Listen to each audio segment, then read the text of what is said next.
Hi, welcome back to my channel. So this is for Chandu, మీ creations 5191 YouTube channel. So అందరూ బాగున్నారు అనుకుంటున్నాను. Thank you for watching my YouTube channel. So ఈరోజు మీ తమిళ చూసారు కదా, మనకైతే తెలంగాణలో అయితే ఇంటర్మీడియట్ సంబంధించినటువంటి ఫస్ట్ ఇయర్ అడ్మిషన్లకు సంబంధించిన షెడ్యూల్ అయితే మనకు ఇంటర్ బోర్డ్ అయితే రిలీజ్ చేయడం జరిగింది. సో దీనికి సంబంధించినటువంటి డీటెయిల్స్ ఎక్స్ప్లెయిన్ చేస్తా, స్టెప్ బై స్టెప్ చూడండి. ఎవరైతే 10th క్లాస్ కంప్లీట్ చేసి ఇంటర్మీడియట్ చేయాలనుకున్న వాళ్ళకైతే ఈ ఇన్ఫర్మేషన్ అయితే ఉపయోగపడుతుంది. మరి అడ్మిషన్లు ఎప్పుడు స్టార్ట్ అవబోతున్నాయి, ఏం కథ అనేది కూడా. సో దీనికి సంబంధించినటువంటి మనం 10th తర్వాత ఏమేం కోర్సులు ఉంటాయి, చేసుకోవచ్చు అనేది కూడా నెక్స్ట్ వీడియోలో ఎక్స్ప్లెయిన్ చేస్తా. అదేవిధంగా మనకు ఒక అడ్మిషన్ల కోసం వెళ్ళేటప్పుడు మనకి ఏమేమి సర్టిఫికేట్స్ కావాలో కూడా నెక్స్ట్ ఒక వీడియోలో చేయబోతున్నాం. ఫస్ట్ అయితే ఈరోజు మనకు ఈ షెడ్యూల్ రిలీజ్ అయింది. ఎప్పుడు ఉంది షెడ్యూల్, ఎప్పుడు స్టార్ట్ కాబోతున్న అడ్మిషన్ అనేది కూడా ఈ వీడియోలో చూద్దాం. సో స్కిప్ చేయకుండా లాస్ట్ వరకు చూడండి. సో చూసుకుంటే మనకు తెలంగాణలో అయితే మనకు ఇంటర్మీడియట్ సంబంధించినటువంటి TG inter so first year admissions అనమాట. సో షెడ్యూల్ అనేది రిలీజ్ చేయడం జరిగింది.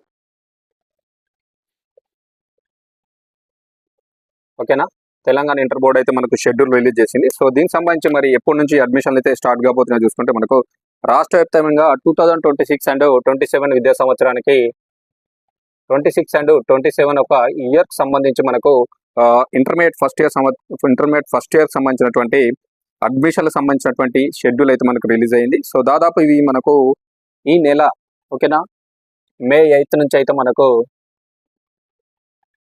సో మే 8 నుండి మనకు ఈ యొక్క అడ్మిషన్ల ప్రక్రియ అనేది స్టార్ట్ కాబోతుంది. ఓకేనా, గుర్తుపెట్టుకోండి. దీనికి సంబంధించినటువంటి మేరకు ఇంటర్మీడియట్ బోర్డు ఉంది కదా, సో ఇంటర్ బోర్డు అయితే మనకు దీనికి సంబంధించినటువంటి వివరాలు అయితే రిలీజ్ చేయడం అయితే జరిగింది. ఓకేనా, సో ఇంటర్మీడియట్ బోర్డు ఉంటుంది కదా, సో సంబంధించిన షెడ్యూల్ అయితే రిలీజ్ చేయడం అయితే జరిగింది. సో ఈ యొక్క షెడ్యూల్ అనేది మనకు ఓన్లీ ప్రభుత్వ కాలేజీలకే కాదండి, ప్రతి ఒక్కటి ఏదైనా సర్కార్ అంటే గవర్నమెంట్ స్కూల్స్, గవర్నమెంట్ కాలేజెస్, గౌట్, అదేవిధంగా ప్రైవేట్, అదేవిధంగా ఎయిడెడ్ కాలేజెస్ ఉంటాయి కదా మనకు, సో ఎయిడెడ్ కాలేజెస్ ఉంటాయి కదా, సో ఇవన్నిటికి కూడా ఈ యొక్క షెడ్యూల్ అనేది వర్తిస్తాయి. అదేవిధంగా రెసిడెన్షియల్ కాలేజెస్ ఉంటాయి కదా, సో ఇవన్నీ కాలేజీలకు కూడా మనకు ఈ యొక్క షెడ్యూల్ అనేది వర్తిస్తుంది. సో దీనికంటే ముందు మనకు అడ్మిషన్లు అయితే షురూ చేయడం అయితే కుదరదు, అది ఒకటి గుర్తుపెట్టుకోవాలి. దీనికి సంబంధించి కూడా స్ట్రిక్ట్ గా కూడా ఇంటర్మీడియట్ బోర్డు అయితే మనకు రిలీజ్ చేసింది షెడ్యూల్ కూడా. సో ఈ షెడ్యూల్ ప్రకారం అయితే మనకు దాదాపు శుక్రవారం నుంచి మే 1వ తారీఖు వరకు అయితే విద్యార్థుల కాలేజీలో అయితే మనకు దరఖాస్తులు తీసుకోవచ్చు. సో ఈ షెడ్యూల్ ప్రకారం చూసుకుంటే మనకు ఫ్రైడే, ఓకేనా, ఫ్రైడే అంటే 8 అవుతుంది. సో దీని నుంచి మనకు 31st మే, సో ఈ 8th మే నుంచి 31st మే వరకు అయితే మనకు స్టూడెంట్స్ ఎవరైతే ఉంటారో మనకు కాలేజీలో అయితే మీరు అడ్మిషన్ల కోసం అయితే దరఖాస్తులు అయితే పెట్టుకోవచ్చు, గుర్తుపెట్టుకోండి. ఓకేనా, అప్లికేషన్లు అయితే మీరు పెట్టుకోవడానికి అయితే వీలుంటుంది, అది ఒకటి గుర్తుపెట్టుకోవాలి. సో 8th మే అయితే మనకు స్టార్ట్ అయిపోతుంది ఈ యొక్క ఇంటర్మీడియట్ సంబంధించినటువంటి అడ్మిషన్ల ప్రక్రియ అనేది. మనకు board of intermediate already schedule release చేసింది. సో ఇది ఎప్పటి నుంచి అంటే మనకు 8th మే నుంచి దాదాపు 31st మే వరకు అయితే మీరు అప్లికేషన్ అయితే వేసుకోవచ్చు ప్రతి కాలేజీలో కూడా. సో గౌట్ కాలేజెస్ కావచ్చు, ప్రైవేట్ కాలేజెస్, అదేవిధంగా ఎయిడెడ్ కాలేజెస్, అదేవిధంగా రెసిడెన్షియల్ కాలేజెస్ కూడా అన్నిటికి కూడా ఈ యొక్క వీళ్ళు ఇచ్చినటువంటి ఏదైతే షెడ్యూల్ ఉందో అది మాత్రం వర్తిస్తుంది, గుర్తుపెట్టుకోవాలి ప్రతి ఒక్కరు కూడా. ఓకేనా, సో జూన్ 1 నుంచి మనకు ఇంటర్ ఫస్ట్ ఇయర్ క్లాసులు అయితే ప్రారంభం కానున్నాయి. సో మనకు ఈ యొక్క షెడ్యూల్ అయిపోయిన తర్వాత వచ్చేసి మనకు జూన్ 1 నుంచి అయితే మనకు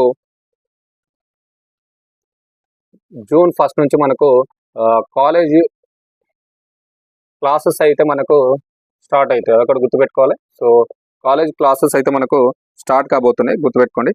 సో అడ్మిషన్ల మొదటి విడత ప్రక్రియ జూన్ 30 నాటికి పూర్తి చేయాలని చెప్పేసి బోర్డు అయితే ఆదేశించింది. సో ఇది ఒకటి గుర్తుపెట్టుకోవాలి. మనకు యాక్చువల్లీ 31st మే వరకు అయితే వీళ్ళు అప్లికేషన్ చేసిన తర్వాత మనకు జూన్ 1 నుంచి అయితే మనకు ఇంటర్ ఫస్ట్ ఇయర్ క్లాసులు అయితే ప్రారంభంగానే ఉన్నాయి, అది కూడా గుర్తుపెట్టుకోండి. అదేవిధంగా మొదటి విడత అడ్మిషన్ల ప్రక్రియ ఉంటుంది కదా, సో అప్లికేషన్ చేసిన తర్వాత వాళ్ళ యొక్క అడ్మిషన్ల ప్రక్రియ అనేది మనకు జూన్ 30 లోపు అయితే కంప్లీట్ చేయాలని చెప్పేసి చెప్తుంది. సో జూన్ 30th వరకు అయితే వీళ్ళు అడ్మిషన్లకు సంబంధించినటువంటి ఏదైతే ప్రక్రియ ఉంటుందో అది కంప్లీట్ చేయాలని చెప్పేసి ఇంటర్ బోర్డు అయితే మనకు చెప్పడం జరిగింది, అదొకటి గుర్తుపెట్టుకోండి. సో 10వ తరగతి విద్యార్థులు ప్రస్తుతానికైతే ఇంటర్నెట్ మార్కుల మెమోల ఆధార్ ద్వారా ప్రొవిజనల్ అడ్మిషన్ తీసుకోవచ్చు అని చెప్పేసి, ఆ తర్వాత ఒరిజినల్ సర్టిఫికేట్లు, అదేవిధంగా టీసీలు సమర్పించి సీటు కన్ఫర్మ్ చేసుకోవాలని చెప్పేసి చెప్తుంది. సో ఇక్కడ గుర్తుపెట్టుకోండి, ఎవరైతే అప్లికేషన్ చేస్తున్నారో మనకు 10th పాస్ అయిన వాళ్ళు ఉన్నారు కదా, వాళ్ళ యొక్క మనకు ఇంటర్నెట్ ద్వారా వచ్చినటువంటి మార్క్స్ మెమో ఉంటుంది కదా, సో దాని త్రూనే మీరు అప్లికేషన్ చేసుకోవచ్చు. అదొకటి గుర్తుపెట్టుకోండి. సో ఫస్ట్ అయితే దీని ద్వారా మీరైతే అప్లికేషన్ అయితే చేసుకోవచ్చు. తర్వాత మీరు ఏం చేస్తారంటే సీట్ కన్ఫర్మ్ కోసం మీకు సంబంధించినటువంటి ఒరిజినల్ సర్టిఫికేట్స్ ఉంటాయి కదా, సో ఒరిజినల్ సర్టిఫికేట్స్, అది మెమో, అదేవిధంగా టీసీ, ఇంకా బోనాఫైడ్, ఇవన్నీ సర్టిఫికేట్లు అయితే తర్వాత సీట్ కన్ఫర్మ్ చేసుకోవడానికి అయితే మీరు అవి సమర్పించాలని చెప్పేసి బోర్డ్ ఆఫ్ ఇంటర్మీడియట్ చెప్తుంది. ఇప్పుడు మీరు అప్లికేషన్ చేయాలంటే మీ యొక్క ఇంటర్నెట్ మెమో ఉంటుంది కదా, దాని త్రూ అయితే మీరు అప్లికేషన్ అయితే చేసుకోవచ్చు ఇంటర్ ఫస్ట్ ఇయర్కి. ఓకేనా, అదొకటైతే గుర్తుపెట్టుకోండి. సో దీనికి సంబంధించి కూడా మనకు బోర్డ్ ఆఫ్ ఇంటర్మీడియట్ అయితే కొన్ని మార్గదర్శకాలు కూడా రిలీజ్ చేయడం అయితే జరిగింది. సో అవన్నీ కూడా ప్రతి కాలేజెస్ కూడా పాటించాలి. సో అది కూడా గుర్తుపెట్టుకోవాలి. సో ప్రతి కాలేజ్ మీద కూడా వీళ్ళు నిఘా పెడతారనమాట. సో ఏంటంటే ఏ రిజర్వేషన్ ప్రకారం ఎవరికి ఎన్ని సీట్లు ఇవ్వాలో కూడా అది కూడా ఉంటుంది. సో అవన్నీ కూడా మనకు రూల్స్ అండ్ రెగ్యులేషన్స్ సంబంధించినటువంటి కొన్ని మార్గదర్శకాలను రిలీజ్ చేసింది. సో అందులో చూసుకుంటే మనకు ఎస్సీలకు 15%, ఎస్టీలకు 10%, రేషియో ప్రకారం సీట్లు కూడా కేటాయించాల్సి ఉంటుంది. అది కూడా చెప్తాను నేను. సో దీని ప్రకారం ఏంటంటే ప్రతి కాలేజీలో మనకు సీట్స్ అయితే కేటాయిస్తారు. సో దాని ప్రకారం అయితే మనకు కాలేజ్ అడ్మిషన్స్లో సీట్లు ఉంటాయి. సో ఎస్సీలకు వచ్చేసి 15% ఉంటుంది. సో ఎస్టీలకు 10%. సో బీసీలకు వచ్చేసి మనకు 29% సీట్స్ ఇవ్వాలి అడ్మిషన్లు. అదేవిధంగా మనకు ఉమెన్స్ ఉన్నారు కదా, బాలికలు ఉన్నారు కదా, వాళ్ళకు వచ్చేసి మనకు దాదాపు మనకు 33.33% రిజర్వేషన్లు అయితే వీళ్ళకు ఉంటాయి.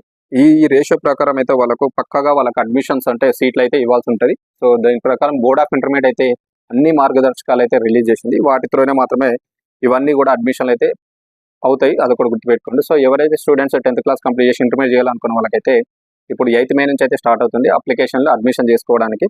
సో మీరు అప్లికేషన్ చేయండి, మీ ఇంటర్నెట్ మెమో ఆధారంగా మీరు అప్లికేషన్ చేసుకోవచ్చు. సో దీనికి సంబంధించినటువంటి కన్ఫర్మ్ చేసుకోవడానికి, సీట్ కన్ఫర్మ్ చేసుకోవడానికి మీకు ఆఫ్టర్ ఈ మే తర్వాత జూన్లో అయితే మీకు అప్పుడు చెప్తారు. అప్పటి వరకు ఒరిజినల్ సర్టిఫికేట్స్ మెమోస్ వస్తాయి కాబట్టి దాన్ని మీరు సబ్మిట్ చేసి అప్పుడు మీరు సీట్ అయితే కన్ఫర్మ్ చేసుకోవచ్చు. ఓకేనా, ఇది మనకు బోర్డ్ ఆఫ్ ఇంటర్మీడియట్ తెలంగాణ సంబంధించినటువంటి ఇంటర్ ఫస్ట్ ఇయర్ అడ్మిషన్ సంబంధించినటువంటి షెడ్యూల్ అనమాట. ఓకేనా, సో ఇన్ఫర్మేషన్ నచ్చితే ప్రతి ఒక్కరు కూడా షేర్ చేయండి. ఎవరైతే 10th క్లాస్ కంప్లీట్ చేసిన వాళ్ళు ఉన్నారో వాళ్ళకి షేర్ చేయండి. వాళ్ళకు కూడా గుర్తుంటుంది మరి అప్లికేషన్లు ఎప్పుడు స్టార్ట్ అవుతున్నాయి, ఎప్పుడు అప్లికేషన్ చేసుకోవాలి, మరి ఏమేమి సర్టిఫికేట్లతో అప్లికేషన్ చేసుకోవాలనేది కూడా వాళ్ళు కూడా తెలియాలి కాబట్టి. ఓకేనా, ఇది మంచి ఇన్ఫర్మేషన్ నచ్చిందని అనుకుంటున్నాను. తప్పకుండా లైక్ చేయండి, షేర్ చేయండి, సబ్స్క్రైబ్ చేసుకున్న ఛానల్ని సపోర్ట్ చేయండి. Thank you very much.